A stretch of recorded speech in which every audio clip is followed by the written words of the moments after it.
You take a seed, you plant it, you grow it, you dry it, you roll it, you smoke it, and it goes down smooth. Hey! Spanning the continent to bring you the truth about cannabis and marijuana law reform. I smoke pot and I like it a lot. The Russ Belville Show, the voice of the marijuana nation. Now, here's your host, Radical Russ Belville. Good day, tokens and tokettes and non-token lovers of liberty, and welcome to the show. It's Thursday, July 31st, 2014. Got to be somewhere in the world. It's definitely got to be 420 right here on the back from marijuana, Vancouver, Washington, one of the marijuana stores, legal I-502 recreational marijuana stores here in the state of, here in Clark County in Vancouver, Washington, just north of Portland, Oregon, my home at Rolla J Studios. We've got a great show for you today. We're going to teach you all about the world of legal marijuana here in the state of Washington. We've got Ramsey Hamide joining us. He's the owner of Main Street Marijuana. He'll be joining us to talk about what's going on with the supply, where we're going to get more marijuana to these stores so they don't keep running out. You know, Cannabis City up there in Seattle has been open and close many times here because they're unable to keep a reliable supply of marijuana. So we will be talking to Ramsey about that. We've also got some of the growers coming in here, making some deliveries today, right around 4 o'clock in our daily Toker Tunes hour. So stay tuned for that. We'll talk to them and find out what the latest is as far as getting those supplies up here in Washington State. Also, we'll have some time to talk about some other things going on in Washington State, which includes the biannual report from the Seattle Police Department, where they are evaluating how marijuana legalization has gone over the past 6 months. Turns out one cop in Seattle, one cop was responsible for writing 80% of the public toking tickets. He's been put on leave. We'll tell you all the details about that in our Behind the Headlines segment. Also on the show today, we'll have plenty of time to get to our 420 radio news. We'll tell you the latest updates on what's happening with the New York Times editorials on marijuana legalization that have rocked the nation. The Los Angeles Times is continuing to take a look at the scourge and scam of drug testing and drug courts. And the Washington Post has dug in just a little bit as well, giving us some facts and figures with respect to the Office of National Drug Control Policy's response to those New York Times editorials. We are live from Main Street Marijuana in Vancouver, Washington. This is a legal marijuana store, and we'll give you a look around, get you to see just a little bit about what's going on here. We've got bud tenders working that we'll talk to in just a little bit as well. They've been very, very busy as people have come in for the newest shipments of marijuana that have come in here to the store. Switch a camera angle there, see if we can get you a look. There's a ATM here and the cash register, of course. The room itself surrounded by frosted glass. You got a center aisle there with some pipes and other accoutrements. And of course, we've got a great marijuana for sale here at Main Street Marijuana. And let me take the opportunity also to mention that Main Street Marijuana is not owned by that John Larson guy that you read about in the New York Times. You know, when he said that it was dumb for them to vote on legalization, but if they're going to vote on it, he'll go ahead and supply it. That's not true at all. That was a terrible, terrible mistake made by the Times, amplified by me and some other people in the movement. So we want to make sure that mistake got corrected. Hope you're enjoying our coverage here from Main Street Marijuana. We'll come back with the news in just a few minutes after we take a break and pay some of our bills here at 420 Radio. Thanks for listening. Stick around. We're back after this.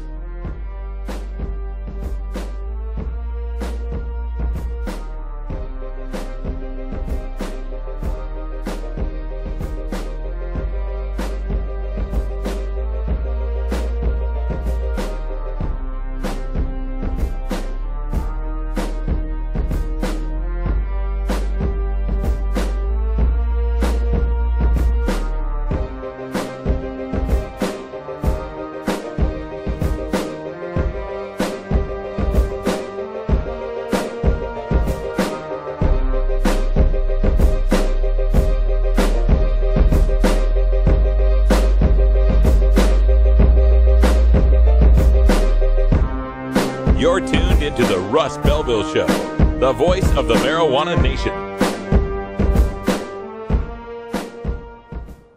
420 Radio. Tune in, turn on, get high. Congresswoman Debbie Wasserman Schultz thinks it's okay for medical marijuana patients to go to federal prison. On May 30th, she voted against an amendment that would respect Florida's new laws and protect Florida's patients. Even though 88% of Florida voters support medical marijuana, why would Congresswoman Wasserman Schultz vote to send patients like this to prison? Is Congresswoman Wasserman Schultz out of touch with Florida? 420radio.org presents Daily Toker Tunes, random selections from our library here at 420radio.org, including Roots Monday, the best of blues, jazz, country, and folk; Electric Tuesday, the best in electronic dance and experimental music; Irie Wednesday, the best in reggae and world music; Groovin' Thursday, the best of rap, soul, R&B, funk, and hip-hop; and Rockin' Friday, the best in metal, jam band, and rock and roll. Every day at 2 o'clock Pacific Time on 4. I don't use marijuana, but as a teacher of 36 years, I can tell you lots of other people use it. I don't believe in prohibition. I don't think it works. Prohibiting it hasn't stopped anybody from getting a hold of it. I would like to see it regulated so that maybe kids can't get a hold of it so easily. I know they get a hold of it now very easily. I support a new approach to marijuana. I support legalizing it. It's with us. It's not going to go away. And if we can get money through the taxation, we can also educate our kids about it. That's why I support it.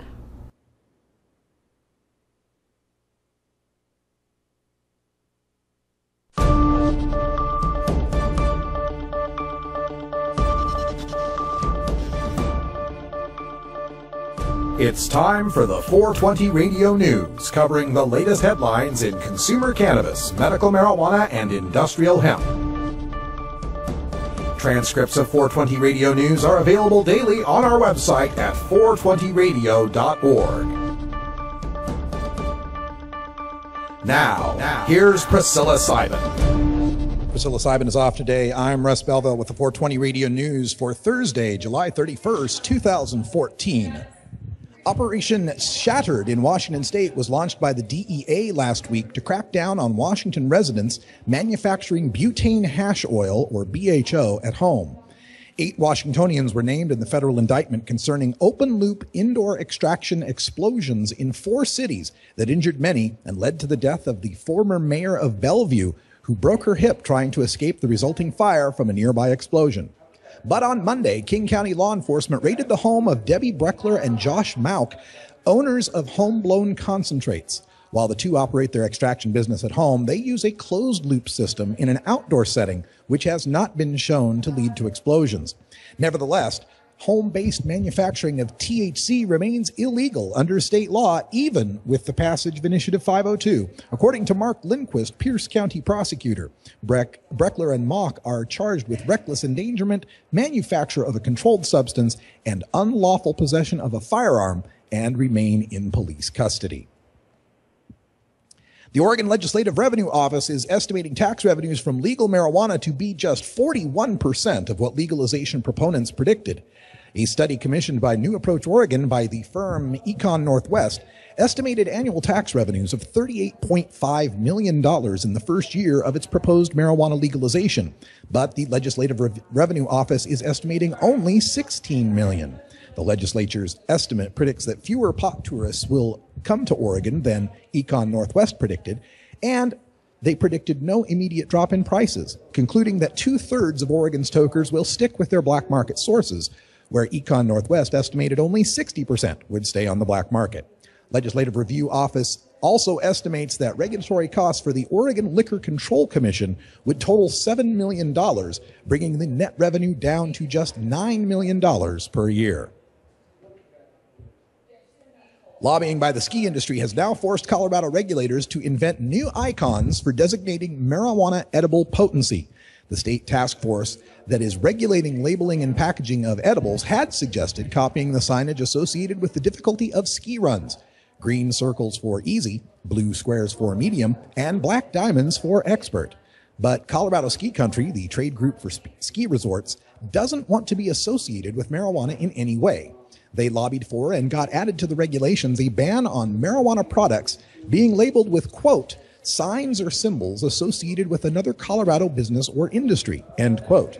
Read broadly, this could mean edibles couldn't be distinguished by numbers of stars or thumbs up, like rating movies, any numeric scale, like rating hotels, or even terms like mild, medium, and strong, like salsa or coffee. Decriminalization initiatives for the November ballot in New Mexico's two largest cities are facing opposite outcomes. Officials in Santa Fe on Friday certified about half of over 7,000 signatures submitted as valid, but the 3,569 valid signatures are well short of the 5,763 needed to make the ballot. However, City Clerk Yolanda Vigil said petitioners still had about 2 more months to submit the 2,194 remaining signatures. Also, the Santa Fe City Council will consider approving the initiative, which would reduce marijuana possession to a mere $25 fine.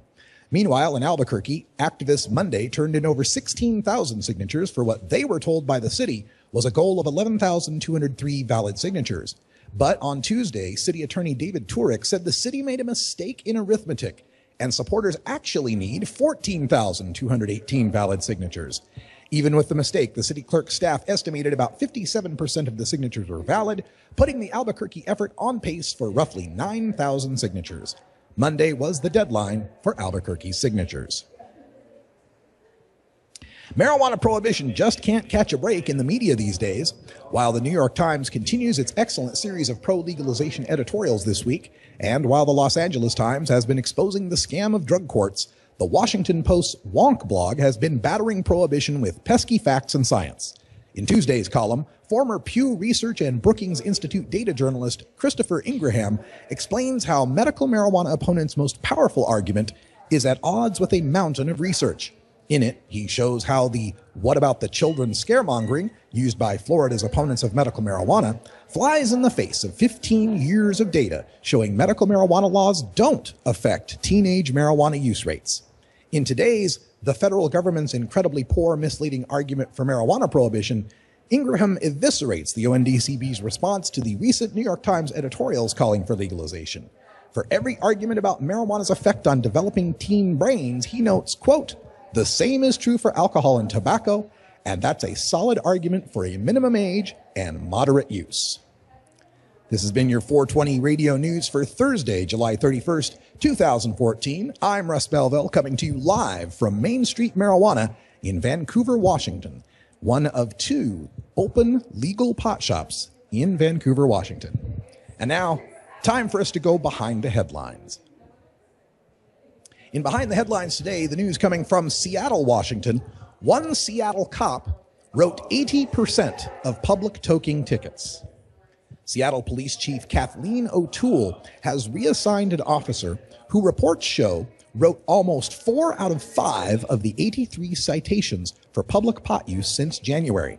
The biannual report on marijuana enforcement also showed that 86% of public toking tickets were written to African Americans, who make up only 8% of Seattle's population. Chief O'Toole writes, quote, "In some instances, the officer added notes to the tickets. Some notes requested the attention of City Attorney Peter Holmes and were addressed to P.T. Holmes. In another instance, the officer indicated he flipped a coin when contemplating which subject to cite. In another note, the officer refers to Washington's voter-enacted changes to marijuana laws as silly," end quote.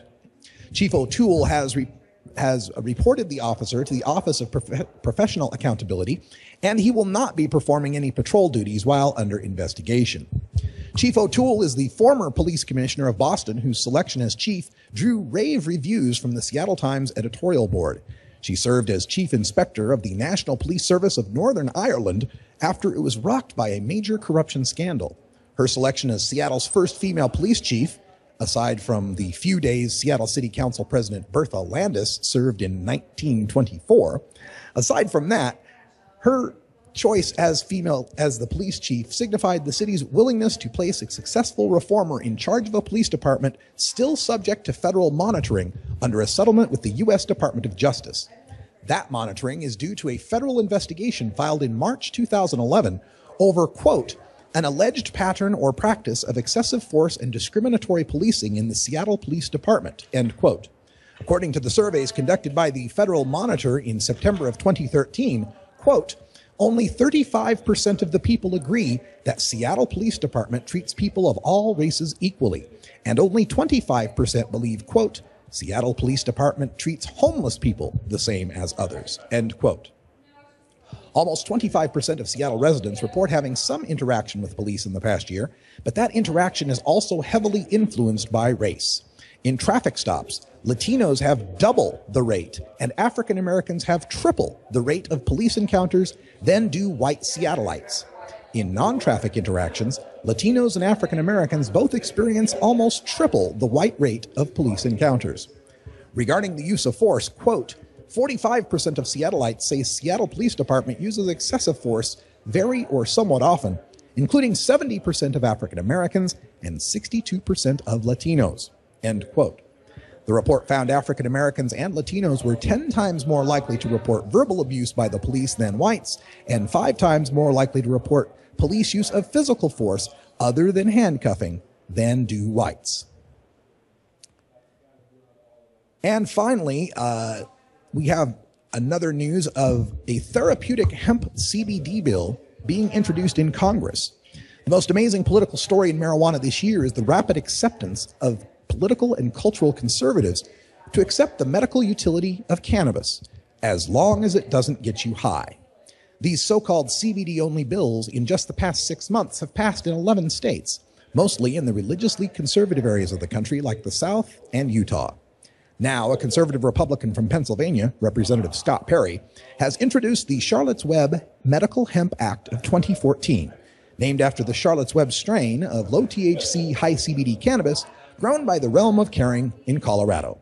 The bill, however, will recognize at the federal level the medical use of any strain of cannabis containing less than 0.3% THC by removing such cannabis from the federal Schedule I designation. Introduction of this bill not only represents the first opportunity for the feds to recognize some form of medical marijuana, it also marks a change in framing by supporters of the CBD-only legislation. Parents and legislators lobbying for cannabidiol used to strongly protest that they weren't legalizing medical marijuana and that the CBD oil wouldn't get anyone high. Now, by calling the bill a Medical Hemp Act and describing low-THC cannabis to the media as therapeutic hemp, it seems as though there is a concerted effort to completely divorce THC marijuana from medical consideration.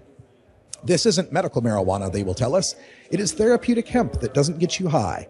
It's a backhanded way to diminish the medical utility of regular cannabis with THC by relegating it to the realm of people seeking a high. Remember when medical marijuana was all about adults suffering with cancer, AIDS, and chronic pain, and how politicians that were opposed to it would say, there's no evidence for marijuana as medicine, or how we'd hear anecdotal stories, or how tales of miracle cures from marijuana were only myths. When it was regular old THC-laden marijuana, they couldn't stop telling us that we were emotionally tugging on heartstrings to pass medical marijuana laws. When it was medicine with THC in it, we needed more studies, and we were practicing medicine at the ballot box instead of relying on the tried and true FDA approval process. Today, the only politician sounding those alarms about CBD-only legislation being anecdotes over evidence is Louisiana Representative John Fleming. He's all but ignored by politicians who are tripping over each other at the state and federal level to approve therapeutic hemp for seizures, despite the lack of any scientific evidence. They can't move fast enough for the anecdotal stories of miracle cures for those epileptic kids tugging on people's heartstrings in the Capitol. No need to wait for FDA approval process and a bunch of studies in our rush to practice medicine at the ballot box for medical hemp, because it doesn't get you high. These last 6 months of CBD-only legislation passing near unanimously in 11 states clearly illustrate that the battle over medical marijuana was never about medicine, science, studies, and evidence. It's always been about oppressing our right to alter our consciousness. I'm Radical Russ, coming to you live from Main Street Marijuana in Vancouver, Washington. And speaking of legalization here, as I've been setting up and working at Main Street Marijuana, I've heard numerous people coming up to the bud tenders and talking to them about their purchase, and many of them seeking marijuana that alleviated some sort of medical condition. I heard people asking if this particular strain was good for cancer, for example. Hey, that sound means it's 20 after. It's 4:20 in Denver, Colorado. It's Denver time. It's your safety. We'll be back with your reporter from the local newspaper. Just a second. Stick around.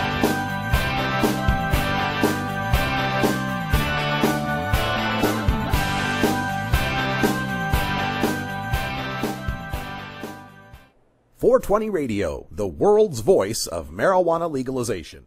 Join us for the International Cannabis Business Conference September 13th and 14th in the Portland Ballroom at the Oregon Convention Center. The International Cannabis Business Conference will focus on the emerging cannabis industry in Oregon, the United States, and around the world, putting you in front of the industry's foremost entrepreneurs, political leaders, and attorneys. Also showcasing over 40 cannabis-related industry exhibitors, offering VIP lunches and free nightly networking events. Prepare yourself for America's next great industry. What the authorities should do is decriminalize pot use. You want to do it in your house, not bother anyone? Fine. Go outside with a joint or a pipe, you pay a fine.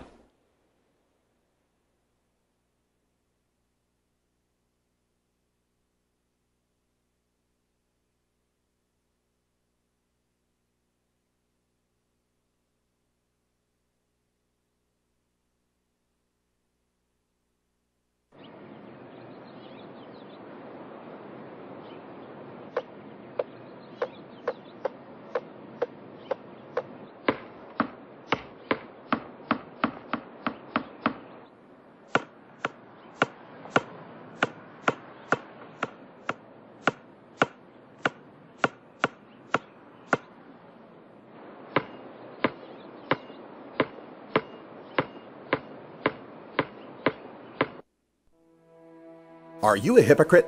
If you live a closeted cannabis lifestyle, you are.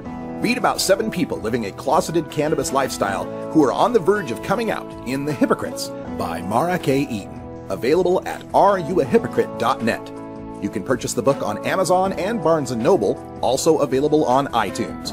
Check out Mara K. Eaton on Facebook as well. Learn more at areyouahypocrite.net.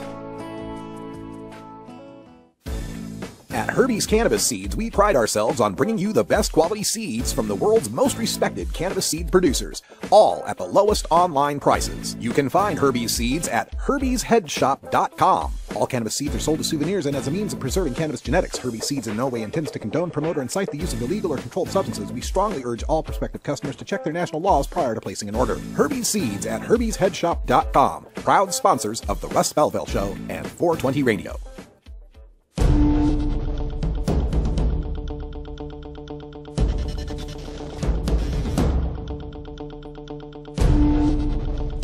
All right, welcome back, everybody. Time for us to go behind the headlines, and we are live from Main Street Marijuana in Vancouver, Washington. And I'm joined now by Sue Vorenberg. She's a reporter with the Columbian, and that's the local newspaper here in Vancouver, Washington, Southwest Washington, just north of Portland. Sue, welcome to the show. Thanks. And reporting on this, you kind of got the marijuana beat, right? I do. I'm sort of the cannabis reporter. How'd you get so lucky? Originally, the beat was sort of split between me and a business reporter. I'm the sort of life features reporter. Okay. So I was covering beer and the liquor scene and beer fest and brew fest. And it kind of flowed into that as sort of, here's this new product that's coming out that people, haven't had much experience with. And so I took the fun side of the marijuana beat and she took the business side, but lately I've been doing both. Yeah. As you've been reporting on this, I mean, this is, of course, 502 passed in 2012. In 2013, it was legal, but there wasn't any marketing going on. There wasn't any business. This year, 2014, the business has started. How fast has this grown, and have you found any surprises in trying to report on this?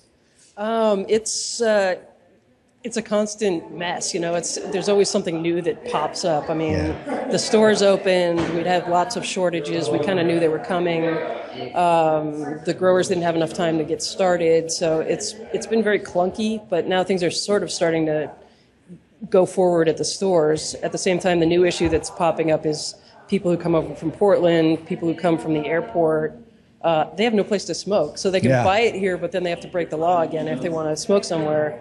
And that's been a huge issue that's been in the paper the past week or so. There was a store down the street, Mint Tea, that's been trying to support the sort of cannabis economy that's starting up, and they were letting people smoke outside in a tent. But I just heard today that they're going to have to stop allowing people to do that because they may lose their liquor license. Wow, and it seems to me like, no place to smoke. So that leads people, I know what happened in Colorado is that led people to wanting to use edibles, and then they had all the problems with edibles. Right. Washington's not got that problem yet. There's no kitchens doing edibles yet. Yeah, I think we've been a little lucky in being able to watch Colorado go through that, and the state kind of pulled back and said, let's figure out the dosing amounts and make sure that people aren't going to have the bad experiences that some have had in Colorado. So going slower with edibles, I think, makes sense, and I think we're going to start seeing them in the next few weeks, maybe late August. Has there been a big change at the Columbian, at the paper, as far as getting a lot more subscriptions or web hits because of the marijuana reporting? It's a mixed bag. Yeah. We've got some people who are canceling their subscriptions to the paper because they don't want us to cover marijuana at all. Really? And then on the flip side, we've gotten a lot of support too, and people saying that they love what we're doing. So it's kind of a mixed bag. The county here is fairly conservative, and I understand that they might have some issues with it. And the city is somewhat progressive, so it's an interesting mix. So once you get outside the city limits, the dynamics change quite a bit. Yeah, it gets more conservative. I see. And again, we're speaking with Sue Vorenberg from the Columbian, and the website Columbian.com, is that right? My blog is cannabis-chronicles.com. Oh, okay. And that's part of the Columbian website, but it's more focused directly on the cannabis stuff. All right, check out cannabis-chronicles.com. As you've been reporting on this, any surprises? Were you surprised by the customers, the demand, the prices, anything? The prices are a little high. I think I've expected some of this going in. Yeah. The customer base has surprised a lot of people because it's working professionals. It's baby boomers coming back and trying it again for the first time. I found, at least from my reporting, there's a lot of demand for sort of, I'm new to this, how do I do it? Sure. And I'm getting a lot of readers of that who are just, trying it for the first time, don't know what they're doing, and I think that's interesting that a lot of more people are getting open to it. Yeah. How's the reaction been from the local law enforcement? In Vancouver, they've been kind of laying back quite a bit, I think. The state's told them it's sort of a low priority for law enforcement, so I think Vancouver especially has been sort of taking that into account, and I don't know that they've even issued any citations yet, which is kind of interesting. How about Clark County sheriffs? Is that a different story? Yeah, they're pretty opposed to it. It's always the sheriffs, folks. It's always the sheriffs for some reason. It's the rural conservative kind of thing, I think. Yeah, I guess so.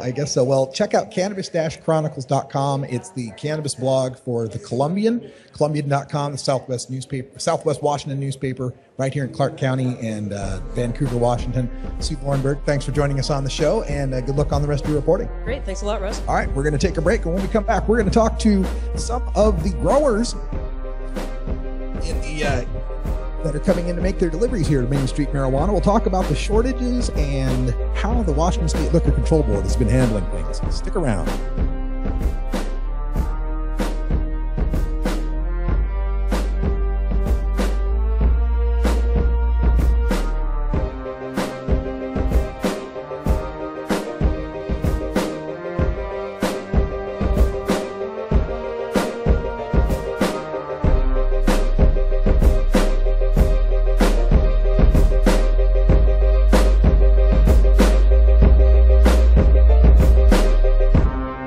You're tuned into the Russ Belville Show, the voice of the marijuana nation. You can get 420 Radio on the go with our Shoutcast stream for all internet-enabled media players. Go to rad-r.us/420shout or just click the Shoutcast icon below the live radio feed at 420radio.org. The Marijuana Business Association, or MJBA, are proud sponsors of the Russ Belville Show. It is the mission of the MJBA to establish integrity and legitimacy, create common market standards, provide market intelligence, and develop best ethical business practices for participants in the emerging legal marijuana industry, including commercial hemp, medical marijuana, and recreational marijuana for adults. Learn more about the Marijuana Business Association and visit mjba.net to join today. That's mjba.net. The law offices of Omar Figueroa would like to remind you to stand up for your rights. If you are detained or arrested, treat law enforcement with respect and stand up for your rights by repeating, "I respectfully invoke all of my legal and constitutional rights. I do not consent to any search and seizure. I want to remain silent, and I want to speak with my attorney." Please contact the law offices of Omar Figueroa at 415-489-0420 or 707-829-0215 or on the web at omarfigueroa.com. Drug Truth Network Century of Lies, replaying Mondays at 11 Pacific on 420radio.org. You know Herb Thrasher from the Herb Thrasher Flower Hour. Now get ready for Herb Age Designs for the proud cannabis consumer. Herb Age Designs, lifestyle gear for the 420 friendly. Herb Age Designs, we've got Frisbee golf discs and durable hemp gear. Herb Age Designs, we've got shot glasses, drinking glasses, coffee mugs, and beer cozies. Check us out on Facebook and online at herbagedesigns.com and follow Herb Age and Herb Thrasher on Twitter. The International Cannabis Business Conference takes place September 13th and 14th at the Portland Ballroom in the Oregon Convention Center in Portland, Oregon. Featured speakers include Oregon Senator Floyd Przansky, U.S. Congressman Earl Blumenauer, Daily Dish blogger Andrew Sullivan, author Doug Fine, and Harborside CEO Steve D'Angelo. To learn more, visit our website at internationalcbc.com.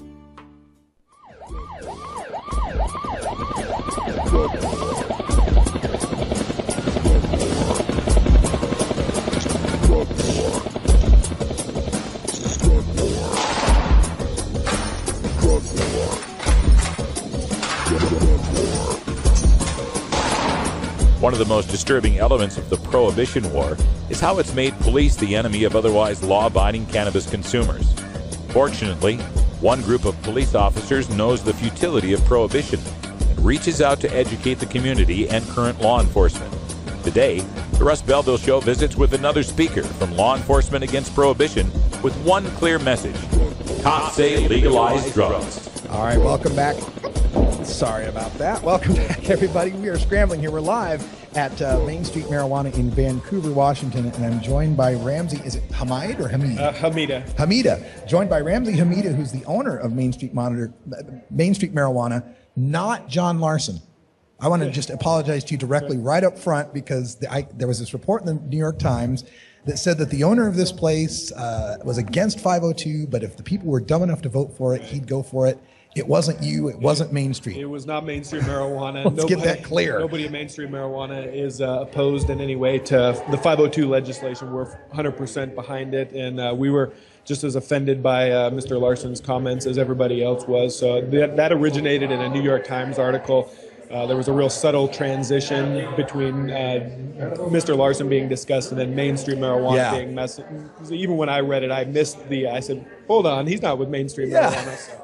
Yeah, kind of sloppy writing there, and it did lead to a lot of hurt feelings and you know, people talking about boycotts. I was in there talking about boycotts. Don't do it, folks. This is a great place. It's nice. It's airy. There's beautiful people coming in here. Lots of business being done. Correct. Yep. We went out to Colorado and we tried to put a lot of thought into our store layout. We've tried to not make it feel seedy or kind of back alley in any way. We've wanted to open it up and have it be a light, bright environment with friendly staff that can provide you with information that's relevant to what's going on in the marketplace today. Yeah, that's something, you know, Sue with the Columbian was talking about is how, you know, I asked her about the customers. Anything surprised you about the customers? And she's like, well, I guess the only surprising thing is that it's not surprising. It's just everyday people. It's just, you know, working class folks. It's absolutely everybody. You can't nail it down to a specific demographic. We've seen a lot of baby boomers, people from 45 to 65 coming through our doors that haven't experienced purchasing marijuana in a couple of decades sometimes. At least not out of a parking lot or something. Yeah, exactly. So, it's you can't nail it down to a specific crowd. It's everybody, and it means so many different things to so many different people, and we're just happy to be here to partake and participate in the excitement. Yeah, one of the stories that is reverberating throughout the cannabis community with regards to Washington's rollout is the lack of supply and high prices, and they're tied together, of course, right. Although there is those 25% taxes.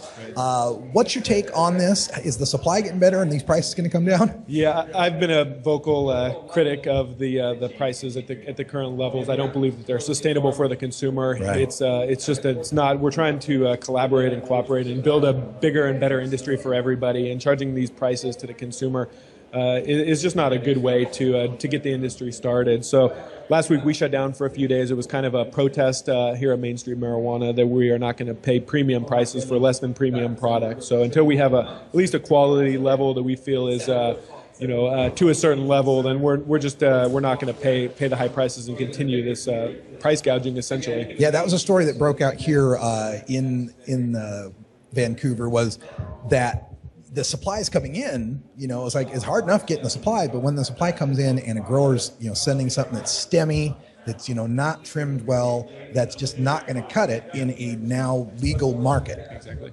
And to couple that with high prices and premium prices, and then to have subpar products, it's just not worth it. It's a black eye for our business.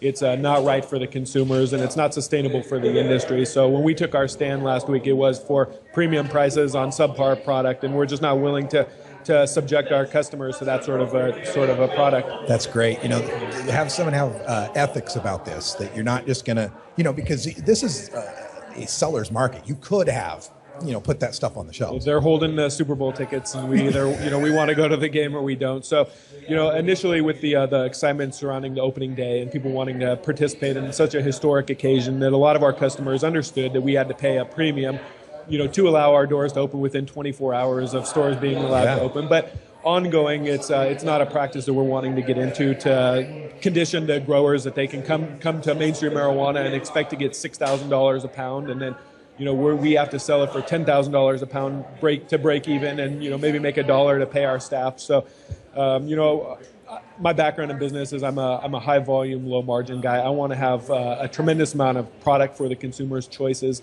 Packaging, I want to have multiple strains. Today we were up to 15 strains in house, which is our biggest day, most strains ever. So I anticipate that within the next 3 to 4 weeks, supplies are going to continue to ease. There's a lot of large Tier 3 production facilities that are going to be operating at near full capacity.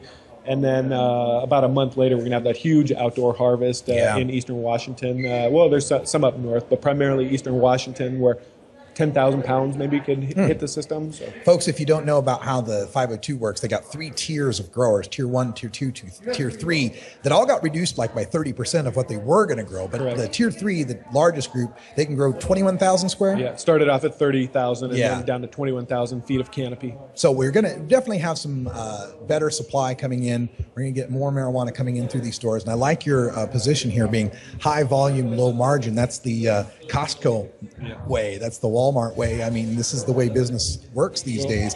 How big do you think this is going to get? Bigger than this room? Bigger than taking up a block? How big do you want to get? I mean, ideally, first and foremost, it's about the consumer and the consumer having choice and having a product at a fair price. And until we get to that point, we're not looking at expansions or anything right now. But I do see the day coming where we will have 100 or 150 different strains. We'll have the edibles, we'll have the concentrates, the oils and the vape pens, and eventually, hopefully, Main Street Marijuana will be one of the leaders in the state of Washington or the Northwest, and will be one of the largest stores with the most strains in the world. Yeah, and that's part of the rollout as well that's been difficult. Is I was just looking under here, and your packages say legal weed. I love that. But that has been one of the problems with the rollout here too, is lack of any certified kitchens. So you don't have edibles. the Washington state rules with regards to concentrates making things difficult. How are those going to get rolled out? Do you have any timelines on this? Well, you know, the Washington State Liquor Control Board started licensing the processors and the producers, I think as early as maybe March. It's the retailers that came on later in the game, but the edibles are from you have to have a commercial grade kitchen, and we just got the first one licensed about 2 weeks ago. So I think slowly they'll be rolling out, you know, one at a time every couple weeks. But I think probably within a month we'll see the first edibles start to hit the store shelves. Great news. We are live at Main Street Marijuana here in Vancouver, Washington. That's on Main Street, and what's the corner there? Main Street and 24th. 24th and Main. So if you're interested in coming down for a live remote here, all adults 21 and over, you don't even have to be sick. You know, and we're easy. We're 1 mile from the Oregon border, half mile off I-5. So just take the 4th plane exit, a half mile to Main Street and 24th and Main. Excellent, excellent. All right, now I understand you've got some shipments coming in later today. Correct. We had a big shipment from Cannabis Farms last night. They provided us with 12 wonderful strains, a lot of my personal favorites. So we were excited to get them on the shelves and have a working relationship with them going forward. So later today we have a couple more varieties coming in, and again tomorrow we'll reopen with over 15 strains. So as far as I know, that's probably the most that any store has right now. Regarding the variety of strains, of course people understand there's sativas for the head high, indicas for the body high, there's hybrids, and then also people that are looking for CBD dominant strains. How much selection is there and range in that is there? Well, I've talked to a lot of processors and producers that are going to have the CBD strains specifically for the pain relief. I know that I've heard 5 or 6 different strains that are coming here within the next month or 2 months. So the CBDs are really popular. There's a lot of people that just want that pain relief and not the head high so much. So it's definitely been something that our customers have been requesting, and that we'll be proud to stock.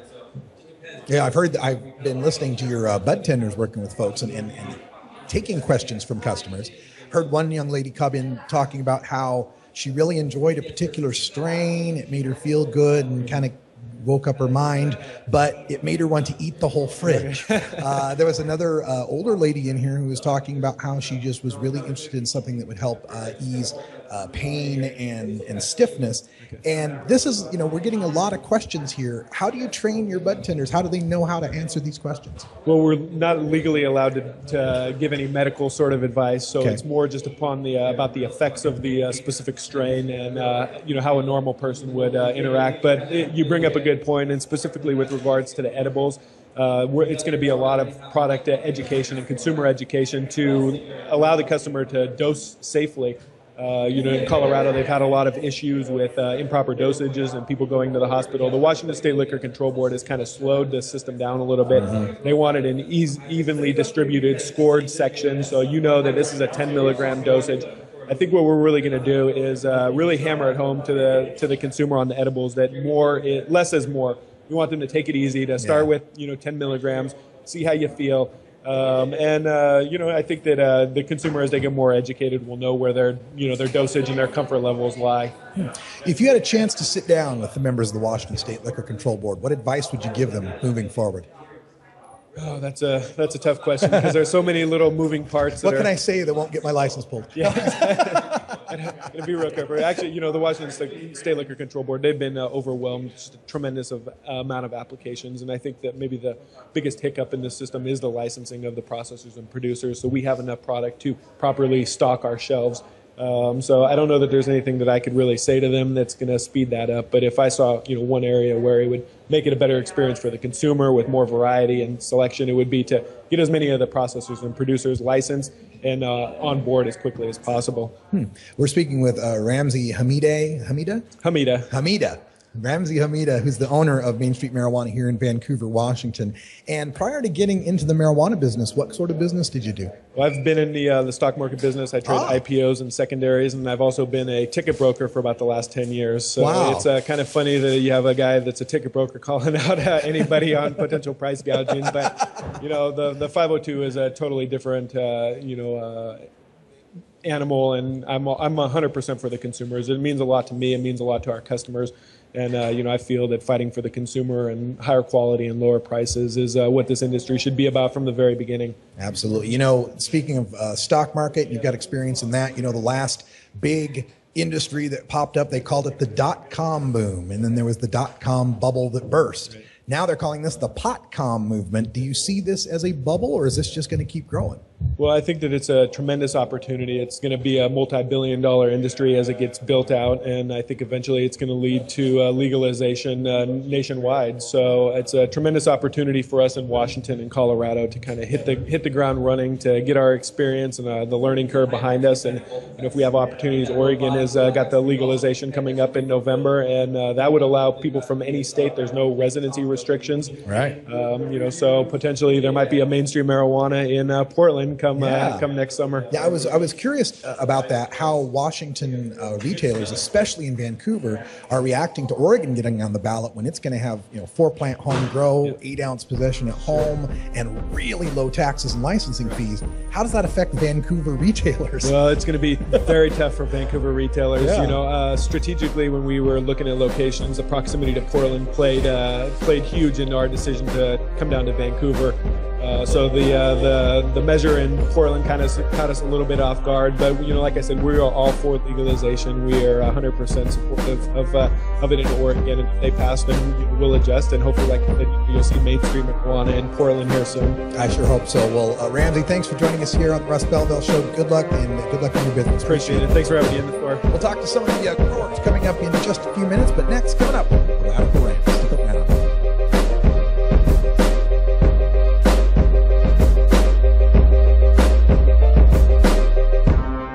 You're tuned into the Russ Belville Show, the voice of the marijuana nation. You can get 420 Radio on the go with the TuneIn Radio app for all mobile platforms. Go to rad-r.us/420tunein, or just click the TuneIn Radio icon below the live radio feed on 420radio.org. At Royal Queen Seeds, we've got premium feminized cannabis seeds, including auto-flowering varieties for the medical cannabis user. We've got bulk shipments available and new CBD oil. Plus, we accept payment in Visa, MasterCard, and Bitcoin, as well as other methods. Check out our website at royalqueenseeds.com for more information. We are located in the Netherlands, and we have online grow experts ready to help you now at royalqueenseeds.com.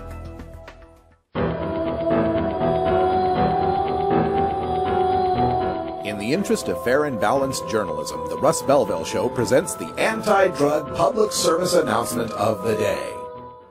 Once again, folks, item J343 is the Surfing Monkey Coin Bank. It's great for graduations, wedding gifts, and I believe we sold out on this one last time, so please do not let this one pass you by.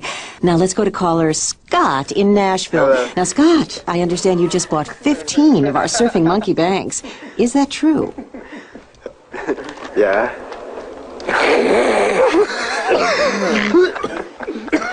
Chill, man. I'm on TV.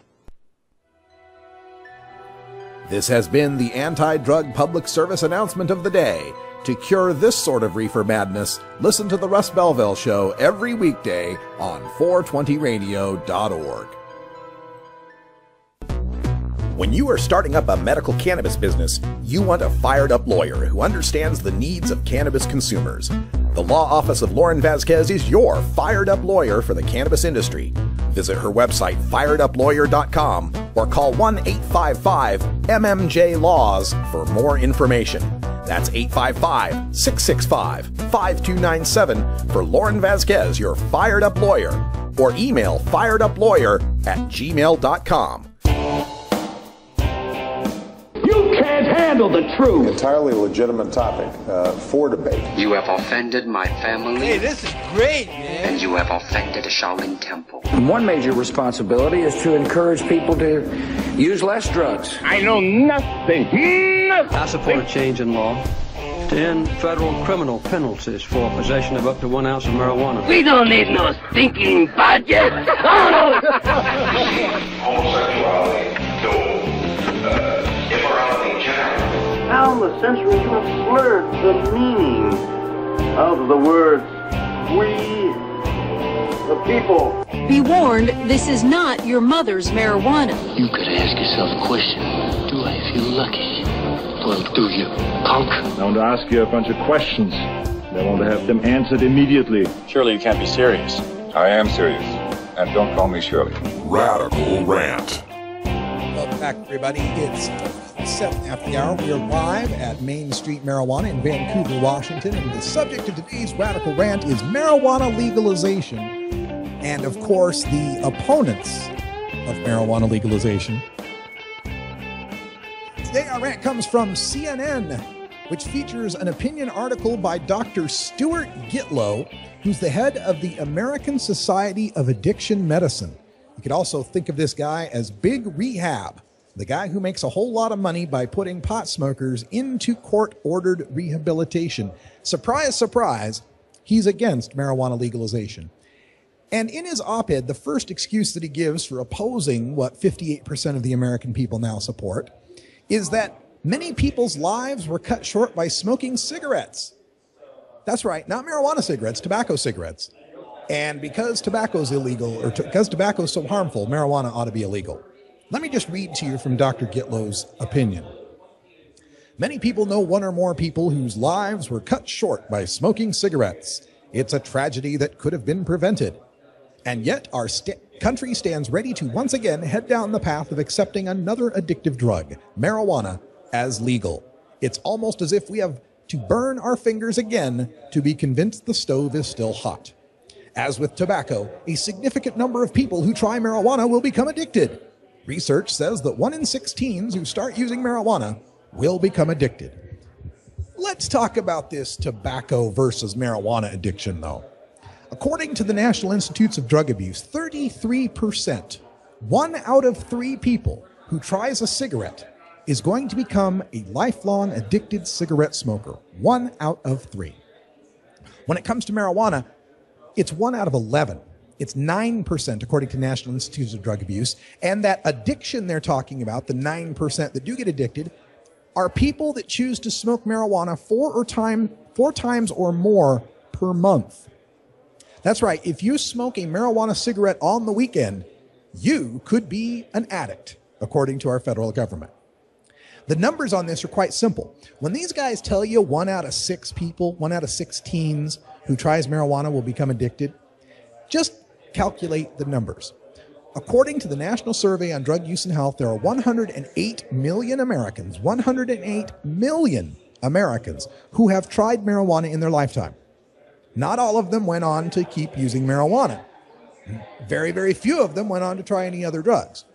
Out of those 108 million, 60 million people tried marijuana before the age of 18. That's about 6 out of 10. About 60% of the people who've tried marijuana in their lifetime tried it before the age of 18. Out of those 60 million people who tried before the age of 18, the studies also show there are currently 10 million of them that are smoking marijuana 4 times or more per month. Those are your marijuana addicts, folks. If 1 out of 6 kids becomes addicted, 60 million people tried it before 18, and there remain 10 million adults who are smoking regularly. That's what they consider marijuana addiction. A teenager who grows up to use marijuana as an adult. There's nothing about that statistic that talks about using marijuana irresponsibly or using marijuana to excess or having problems in one's life because of marijuana. It is merely an indication that someone chooses to use marijuana. But according to Dr. Stuart Gitlow and the American Society for Addiction Medicine, anyone who chooses to use marijuana is by definition an addict in need of rehab. Dr. Gitlow continues by saying, people can also experience long-term psychiatric disease, and those who use it heavily prior to age 25 are more likely than non-users to experience a drop in IQ.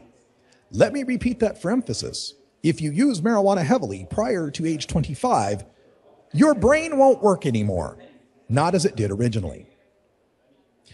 How can this guy get on the CNN website and put PhD and MD behind his name, spouting such reefer madness nonsense? Your brain won't work anymore? You mean like Steve Jobs' brain didn't work anymore after he smoked pot? How Carl Sagan's brain didn't work anymore as he was smoking pot regularly? This study that supposedly shows an 8-point IQ drop was a study that followed a few hundred kids in Dunedin, New Zealand. It tracked them from age 13 on through the rest of their lives. And it found that there was an associated 8-point IQ drop with heavy use if they were young.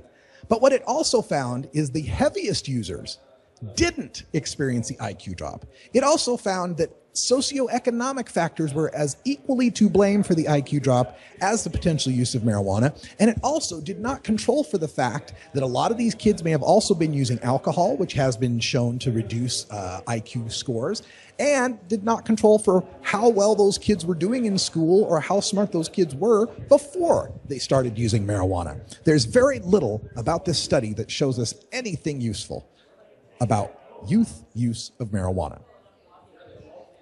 Let's continue. Dr. Stuart Gitlow writes in CNN on their opinion pages. He's the head of the American Society for Addiction Medicine.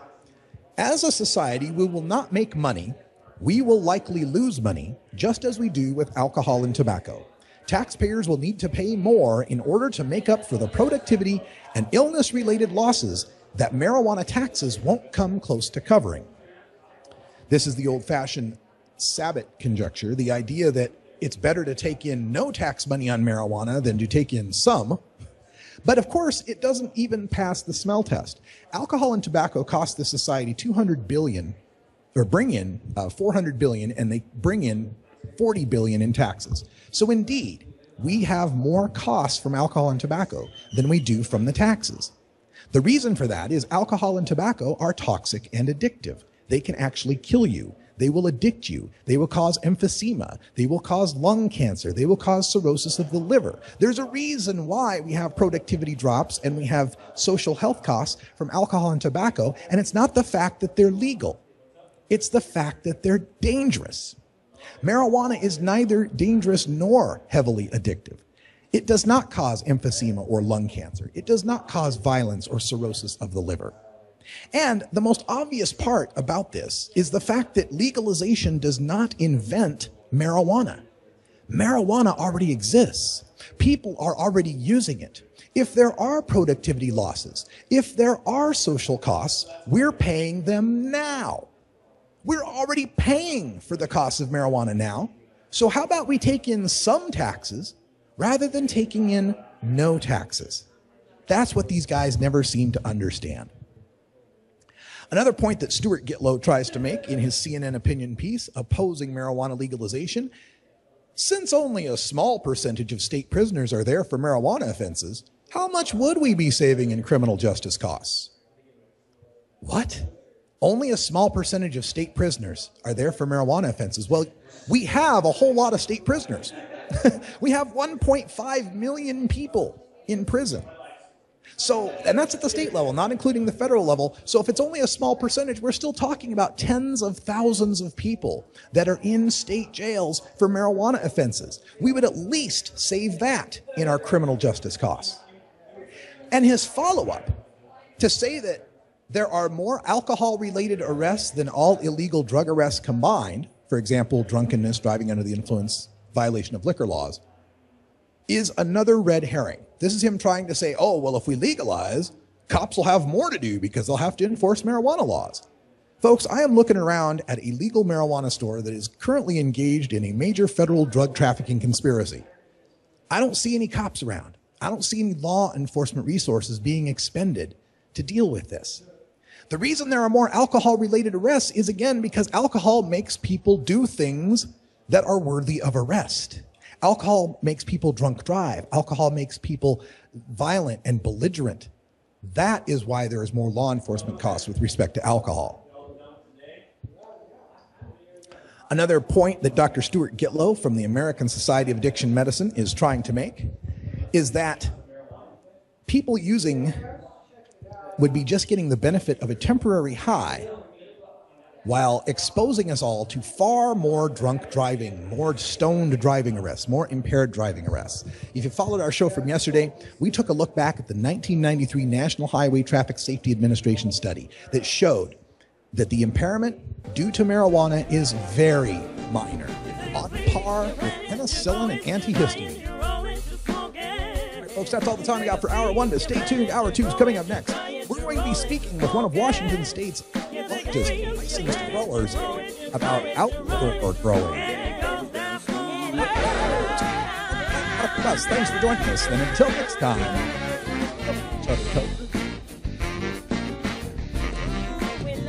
We love the earth. So you gotta protect it. The Mother Earth, you got to respect it. By using that land, we give so much. All papers real rush. So you know we'll finally be on about the plans the mother has grown. This time around, you know, if you haven't heard, we love the earth.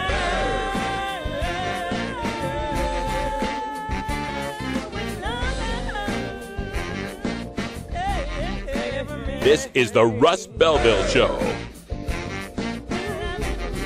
The Russ Belville Show is blogging and podcasting daily at radicalruss.com.